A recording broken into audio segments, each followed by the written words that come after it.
नमस्कार दोस्तों। कई बार विचारों के सामने या वैचारिक कमिटमेंट प्रतिबद्धता के सामने जो बाज़ार हैं वो बिल्कुल हावी और कद्दावर दिखाई देते हैं।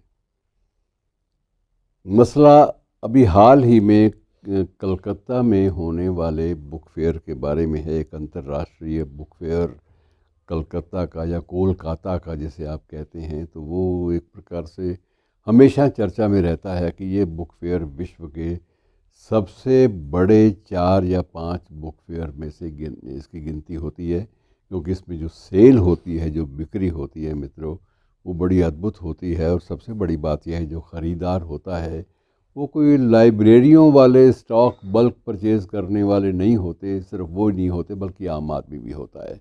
और यदि आपको कभी मौका मिले ज़िंदगी में, आप अगर बुक लवर हैं, किताबों से प्यार करते हैं, तो कभी आप देखिए कि वहाँ आपको एक आम मध्यम वर्ग का जो बंगाली है वो भी अपनी धोती के आंचल में किताबों को खरीद खरीद कर डालता हुआ और उनको ऐसे समेट कर ले जाता हुआ आपको नज़र आ जाएगा।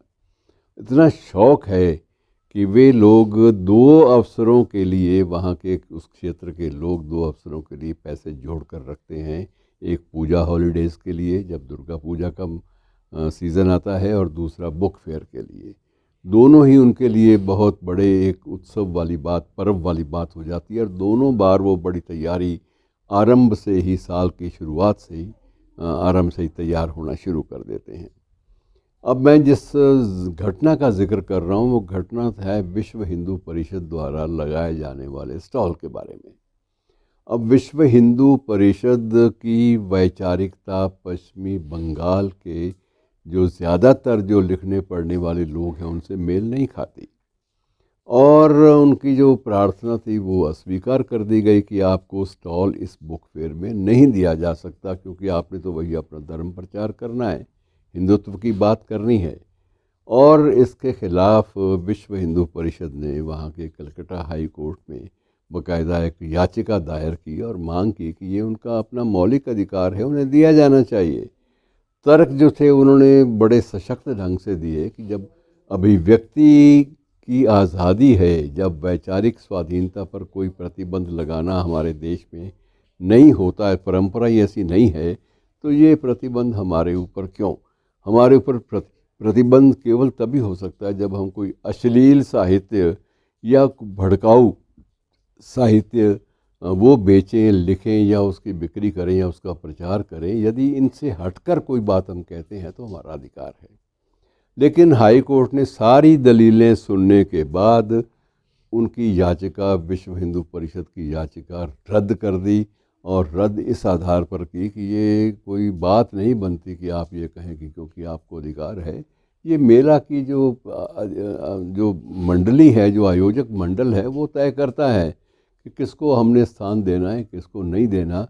और ये भी हो सकता है कि यदि आपको स्थान दें तो जो बाकी छोटे छोटे संप्रदाय हैं उनको लिए भी जगह देनी पड़े।